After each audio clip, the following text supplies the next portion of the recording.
todella nopeasti. Ja tänään mä ajattelin, kun Halloweeni on tulossa, niin tehdä tällaista tekovertaa. Mä en ole siis ennen tehnyt mitään tekoverta tai tällaista. Joten tää on mun eka kerta, niin tää ei näytä kauhean hienolta. Ouch. Mut siis karvapetseihin tätä ei saa laittaa. Tai kannata ainakaan, tai glitter ainakaan. Mutta on tämmöstä liejua. Ja sitten se pistetään tänne tällainen. Ja tässä videossa mä nyt sitten, niitä jos on osallistunut mun Halloween-kuvakin, saan sitä, että teillä on vähän lisäaikaa, koska te ette ole kukaan tehnyt näitä kuvia, tai melkein kukaan pari on tehnyt, mutta aika moni on unohtanut. Joten tehkää. Sitten kun on 24. päivä lokakuuta, niin, eli siis seuraavana lauantaina, niin silloin teillä pitää olla videot tubessa tai sitten vapissa ne kuvat.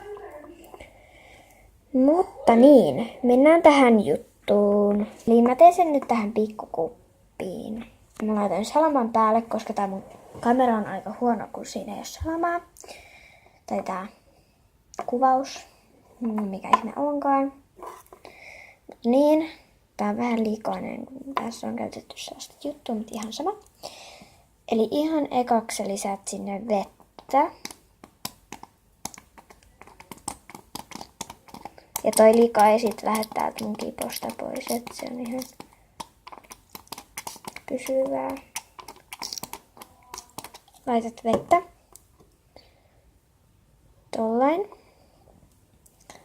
Sitten sä pistät sinne punaista vesiväriä.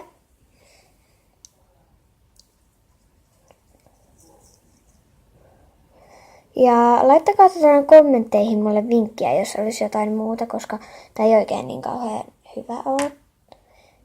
Tolleen, sen pitäisi näyttää aika pinkiltä. Sitten sä lisäät ihan pikkusen määrän tätä maalia. Laitan nyt tänne vaikka pikkasen enemmän.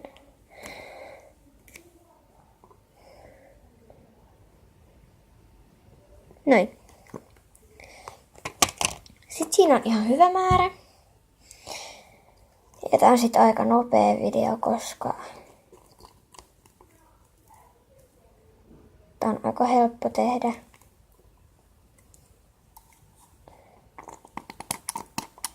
Ja sitten kunnolla vettä, ettei tää ole kuitenkaan sellaista niinku maalia, että tää olisi ihan maali, että tää tarttuisi sit petsiin silleen pysyvästi.